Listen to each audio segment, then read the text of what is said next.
প্রেমবান চোখে দেখা যাবে না, শুধু অনুভব করা যাবে। তাই তার জীবনে এসেছে, তাকে বিষ খাইয়ে মারতে চেয়েছিলেন সুপুরির মাধ্যমে, তার সুপুরি তিনি নিচ্ছেন না। বারবার প্রতিহত হওয়ার পরে অনুরোধ জানালে তখন এক ভক্তকে বললেন, ওর দেওয়া সুপুরিটা হাতে নিয়ে খেয়ে দেখতো। যেই মুখে দিল, মুখে ফেনা ভেঙে হসপিটালে নিয়ে গিয়ে 3 দিন পরে জ্ঞান ফিরলো, বেঁচে ফিরে এলো।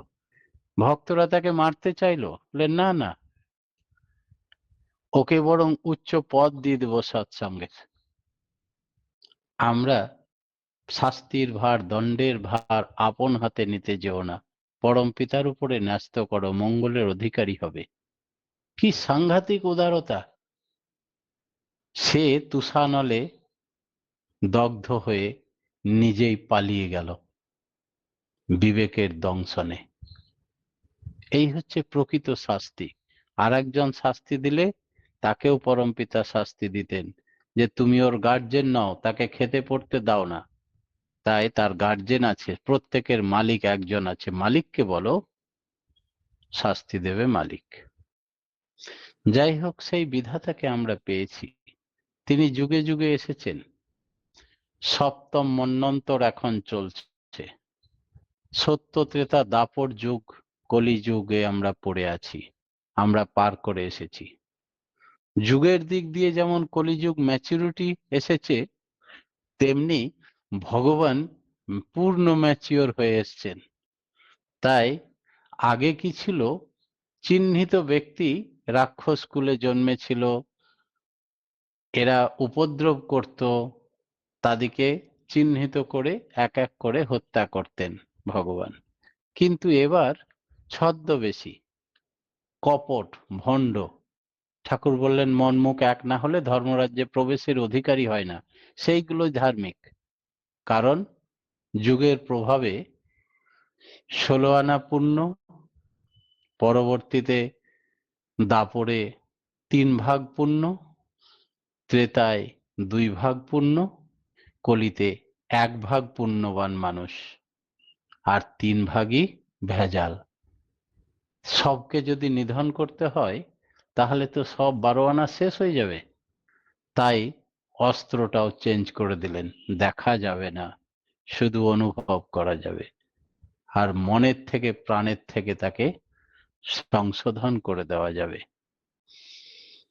তাই তিনি যে সব কুলের স্রষ্টা, আর কি করে বেছে বেছে তিনি বিনা অস্ত্র চালিয়ে পার্থিব জগতের কোনো মানুষকে না দেখিয়ে ধর্ম প্রতিষ্ঠা করে দেবেন মনে প্রাণে, তার এক নতুন অভিনব কৌশল।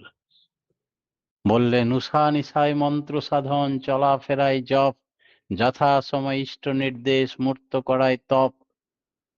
ডিপি ওয়ার্ক, যথা সময়ের ইষ্ট নির্দেশ। আর এ তো গেল প্রত্যেকটা মানুষের মধ্যে অসুর ভাব আর দেবভাব। দেবভাব লুকিয়ে থাকে, যাজনের মাধ্যমে তাকে জাগ্রত করে তুলতে হয়। আর অসুর ভাব মানুষের কাম, ক্রোধ, লোভ, মদ, মোহ, মাৎসর্য, এইগুলোকে যখন প্রমিনেন্ট করে তাদের দাসত্ব করে মানুষ, তখন সে অসুর হয়ে ওঠে। এই ভাবকে মনে মনেই শেষ করে দিতে হবে। অসুর ভাবের দলন আর দেব আমি জাগরণই সৎসঙ্গের আন্দোলনের একমাত্র উদ্দেশ্য। সেন্ট্রাল ক্যাবিনেটে ঠাকুরের কথা ঘোষণা করলেন। এইভাবে মানবকুলকে সংশোধন করলেন। আর বললেন, তার আবার অপর নাম দর্পহারী। তিনি কাউরির দর্প রাখেন না, সব কুলের স্রষ্টা তিনি। দেবকুলের স্রষ্টা হয়ে দেবতারও দর্প রাখেন না, মানব কুলের দর্প রাখেন না, তা তো আমরা মানুষ হিসাবে অহরহ দেখছি। কিন্তু দেবকুলের দর্প কি করে ভেঙে দেন, তারই ঘটনা বলি। মিথ্যা অহংকার মানুষের পতনের মূল কারণ। শুধু মানুষের নয়, স্রষ্টার সৃষ্টি প্রত্যেকেরই কারণ। কখনো কোনো কিছুর জন্য অহংকার করতে নাই, কারণ সকলের মালিক একজন। যদি অহংকার করতে হয়, আমি তার শিষ্য, আমি তিনি আমার গুরু, এই গর্বে গর্বিত হয়ে অহংকার প্রকাশ করো।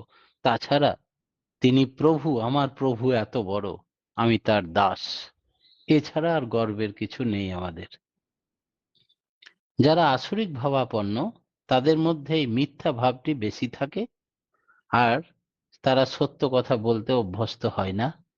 কিন্তু অনেক সময় অসুর ছাড়াও দেবতা, সাধারণ মানুষ, সবারই মধ্যেই এই মিথ্যাচার দেখা যায়। অহংকার প্রমিনেন্ট হয়ে ওঠে। সে উচ্চ পদে আসীন থাকলে উচ্চ পদে থাকার জন্য অহংকার, আর নিম্ন পদে থাকলে হীনমন্যতা কারণে ভোগা। এই সবটাই ব্যাধি, কোনোটাই বরদাস্ত করেন না তিনি।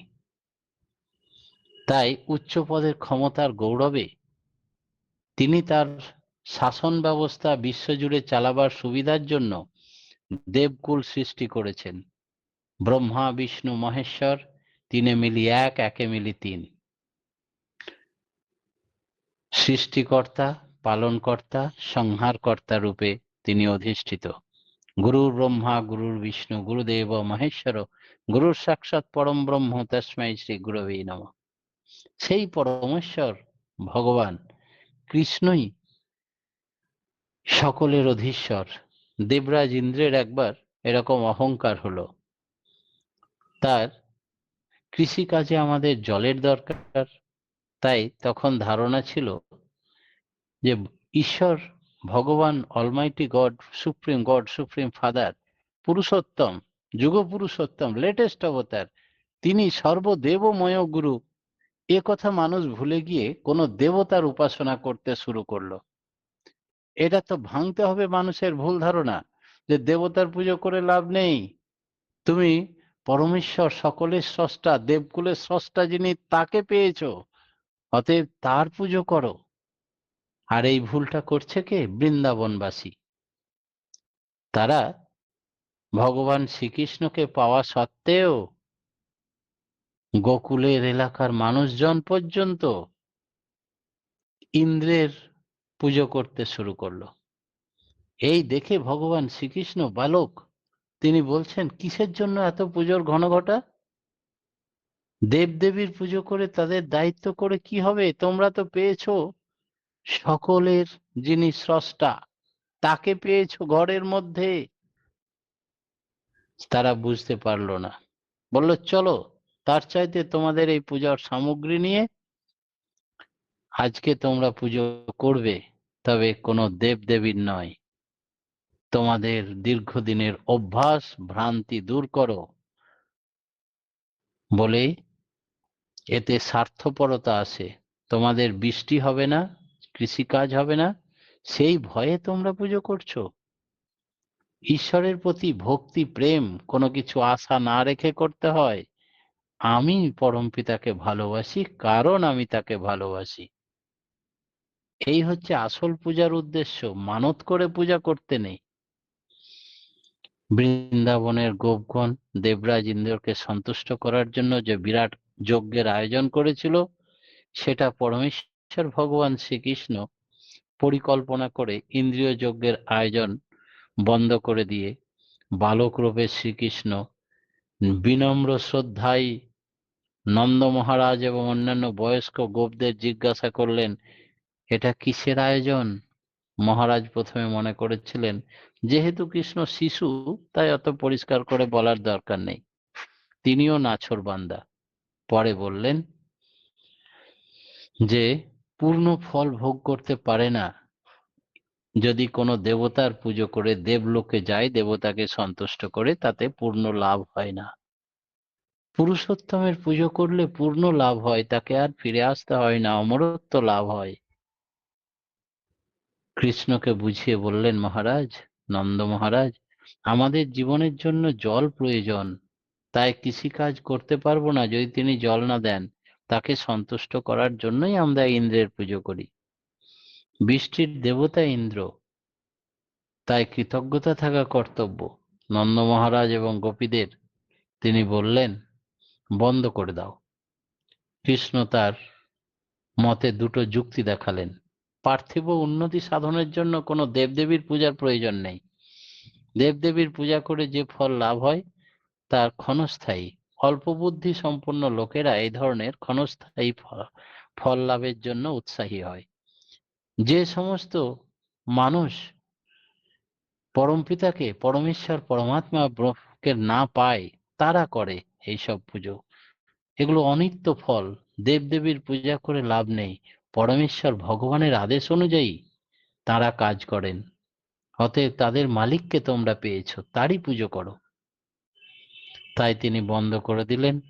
সবাইকে নিয়ে বললেন যে সংগৃহীত তোমাদের শস্য, ঘি, যা কিছু ডাল, চাল, সব সুন্দর করে রান্না করে পুরি, মিষ্টান্ন, রসগোল্লা, সন্দেশ, লাড্ডু গিরি গোবর্ধনকে উৎসর্গ করো। আমি গিরি গোবর্ধন। বিশাল আকার ধারণ করে দেখালেন। তারপরে কৃষ্ণের প্রভাব অনুযায়ী গোবর্ধন পূজা আরম্ভ হলো। শ্রীকৃষ্ণ স্বয়ং বিরাট দিব্য রূপ ধারণ করলেন। বৃন্দাবনের অধিবাসীরা ঘোষণা করলেন তিনি হচ্ছেন গোবর্ধন পর্বত। আর কৃষ্ণ সমস্ত নৈবেদ্য নিজেই ভোজন করতে লাগলেন। এটা ছিল এক অপূর্ব লীলার প্রকাশ। ভগবান শ্রীকৃষ্ণ দুটো রূপ ধারণ করলেন। একাধারে তিনি বিরাট গোবর্ধন পর্বতের বিগ্রহ, আর এক ধারে তিনি শিশু বালক কৃষ্ণ। অহংকারী ইন্দ্র তখন জানতে পারলে যে তার বৃন্দাবনের গোপেরা যজ্ঞ আয়োজন করেছিলেন, কৃষ্ণ তা নষ্ট বন্ধ করে দিয়েছেন। অত্যন্ত ক্রুদ্ধ হয়ে গেলেন। তার স্রষ্টাকে তিনি ভুলে গেলেন। তার উপরে রাগ, দুঃখ এবং আক্রোশ, আক্রমণ চালাতে চাইলেন। তাকে যে দায়িত্ব দেওয়া হয়েছে সেই দায়িত্বের অহংকারে তিনি জব্দ করতে চাইলেন। বৃন্দাবনের উপরে প্রবল বর্ষণ সমস্ত এলাকাকে একেবারে প্লাবিত করে ধুয়ে মুছে শেষ করে দিল। মাটির ছোট ছোট ঘর সব জলে ডুবে গেল। সবাই হাহাকার করতে লাগলো। সকলে এলো সর্বশক্তিমান পরমেশ্বরের কাছে। পরমেশ্বর ভগবান কৃষ্ণের সঙ্গে প্রতিদ্বন্দ্বিতা করতে চাইলেন। তাঁরই অধিষ্ঠিত এই ভগবান বিষ্ণু। ভগবান তখন তিনি অহংকারী ইন্দ্রকে উপযুক্ত শিক্ষা দেওয়ার জন্য মাঝে মাঝে ঘন ঘন বজ্র, বিদ্যুৎ, প্রচন্ড ঝড় আর এক নাগাড়ে বৃষ্টি হয়েই যাচ্ছে। যাই হোক, ইন্দ্ররাজ কর্তৃক ভয়ঙ্কর পরিস্থিতি। বৃন্দাবনের এপরে প্রবল বৃষ্টি বর্ষণ হতে লাগলো, স্তম্ভের মতো মোটা মোটা বৃষ্টি।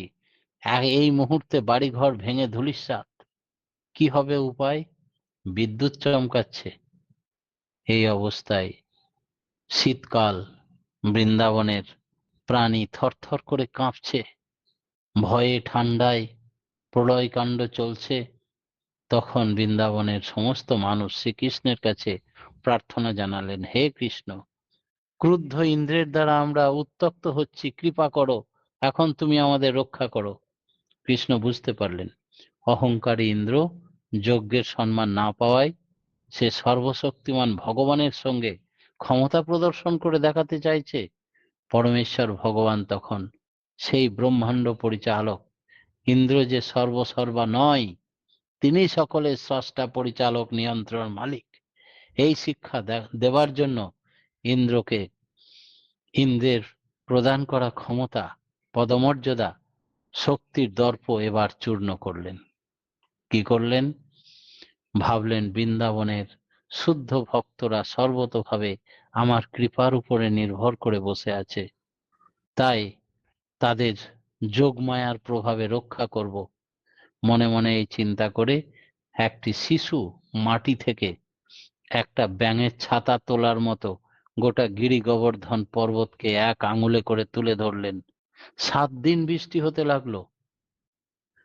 বৃন্দাবনবাসীরা, হে মাতো, হে পিতা, হে বৃন্দাবনবাসীগণ, তোমরা সকলে এই গিরি গোবর্ধনের নিচে আশ্রয় গ্রহণ করো। ছাতার মতো আমি ধরে রাখছি।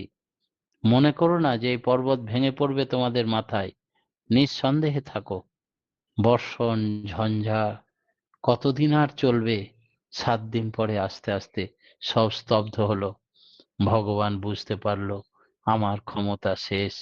প্রভু স্বয়ং ছাতা ধরেছেন, পর্বতের মতো এত বড়, এক আঙুলে করে তুলে ধরেছেন বাম হাতের কড়ি আঙুলের উপর।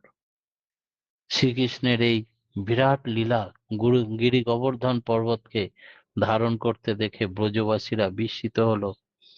শক্তি প্রদর্শন করে তিনি দেখালেন, আশ্বস্ত করলেন। বিপদের মুখে পশু পাখি কীট পতঙ্গ মানুষ সকল জীবের স্রষ্টা এই বিরাট পর্বতের নিচে আশ্রয় গ্রহণ করেছিল। শ্রীকৃষ্ণ এইভাবে ক্রমান্বত 1 সপ্তাহ কাল সেই পর্বত ধারণ করেছিলেন। ঝঞ্ঝা বায়ু যখন আর থাকলো না, কোনো ভয় থাকলো না, শ্রীকৃষ্ণের নির্দেশে বৃন্দাবনবাসীরা আবার নতুন সূর্য উঠল, সব জল শুকিয়ে গেল। তখন পরমেশ্বর ভগবান পুনরায় গিরি গোবর্ধনকে আগের মতো অবস্থানে রেখে দিলেন। দেবরাজ ইন্দ্র বুঝতে পেরেছিলেন যে নিজের পরমর্যাদায় আমি অহংকারে মত্ত হয়ে আমার স্রষ্টা, আমার পরিচালক, আমার নিয়ন্ত্রক, আমার মালিককে চ্যালেঞ্জ করে বসেছিলাম, ক্ষমতা প্রদর্শন করাচ্ছিলাম। শ্রীকৃষ্ণের চরণে মাথা নিচু করে অপরাধ স্বীকার করলেন। ইন্দ্র প্রথমে বিশ্বাস করতে পারেননি যে শ্রীকৃষ্ণ এইভাবে বৃন্দাবনের সকল জীবকুলকে রক্ষা করবেন, আর তার যজ্ঞ বন্ধ করে দেওয়ার জন্য তিনি নিজেকে ব্রহ্মাণ্ডের সর্বসের্বা মনে করবেন। শ্রীকৃষ্ণ এই ঘটনার মধ্য দিয়ে দর্পচূর্ণই শুধু করলেন না, আর একবার মনে করিয়ে দিলেন মর্তবাসীকে তিনি হচ্ছেন পরম ব্রহ্ম, পরমেশ্বর, পরমাত্মা। তিনি জীবকুলের স্রষ্টা, দেবকুলের স্রষ্টা এবং প্রকৃতিকুলের স্রষ্টা। তিনি পরিচালক, তিনি মালিক, তিনি সকলের নিয়ন্ত্রক।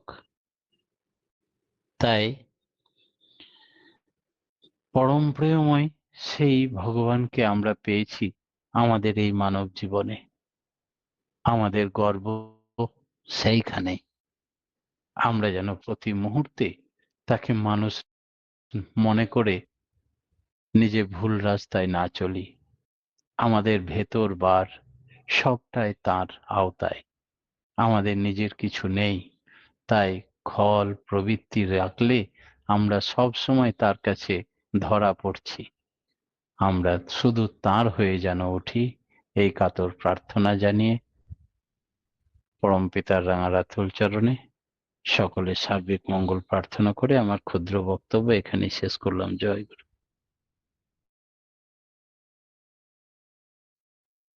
জয়গুরু।